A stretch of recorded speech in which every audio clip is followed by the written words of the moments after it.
স্বৈরাচার এবং ফ্যাসিস্ট বিদায় নিয়েছে, কিন্তু আমরা গত 26 তারিখের পরবর্তীতে মাওলানা ছাত্র নেতা রইস ভাইয়ের হত্যাকাণ্ডের পর এখন দেখছি ফ্যাসিস্ট এবং স্বৈরাচার নতুন করে আবার মাঠে নেমেছে। আমাদের ভাই মাওলানা ছাত্র নেতা রইসের হত্যাকাণ্ডের মামলা তারা থানায় দেয়নি এবং কারবালার ময়দানে হযরত আলী আসগরকে যেমন ভাবে পানি দেওয়া হয়নি, আমাদের ছাত্র নেতা রইস ভাইকে ওই ফ্যাসিস্টের দালাল পুলিশ বাহিনী পানি কেড়ে নিয়েছে। আমরা ছাত্র নেতারা যখন এই পুলিশ থানাতে মামলা দায়ের করার জন্য উপস্থিত হয়েছিলাম, তখন তারা আমাদের মামলা দায়ের করেনি। আমরা আজকে কুমিল্লাতে বাংলাদেশ ইসলামিক ছাত্র সেনার ব্যানার থেকে এতটুকু জানিয়ে দিতে চাই, পূর্বে স্বৈরাচার বিদায় যে চলে নাই, এখন যদি কোনো পুলিশ প্রশাসন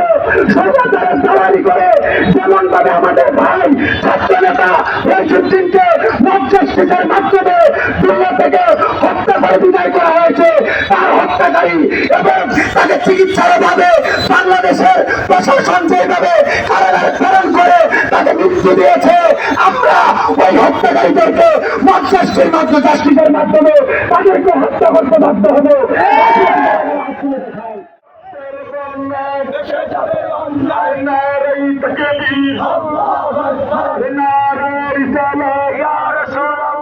আমার ভাই কবরে খুনি কেন বাহিরে, খুনি কেন বাহিরে, আমার ভাই কবরে, আমার ভাই কবরে খুনি কেন বাহিরে, রাইস ভাইয়ের রক্ত,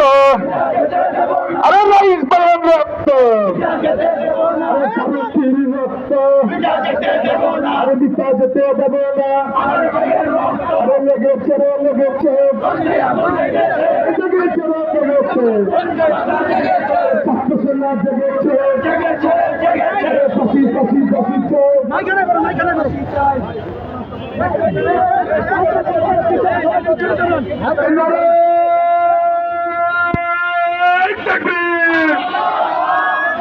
সবাই একসাথে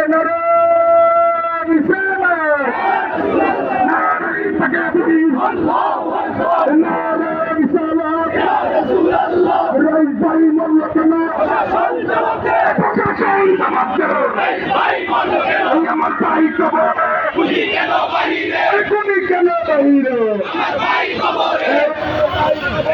খুনি কেন বাহিরে, আগুন লেগেছে, আগুন লেগেছে, ভেঙে যাবে অন্যায়, রক্তের বন্যায়, ভেসে যাবে অন্যায়, প্রশাসন জবাব দে, প্রশাসন জবাব দে, আমার ভাই মরল কেন, আমার ভাই কবরে খুনি কেন বাহিরে, খুনি কেন বাহিরে, আমার ভাই কবরে খুনি কেন বাহিরে, জেগেছে, জেগেছে, জেগেছে, আমাদের রেজবা দরবার শরীফে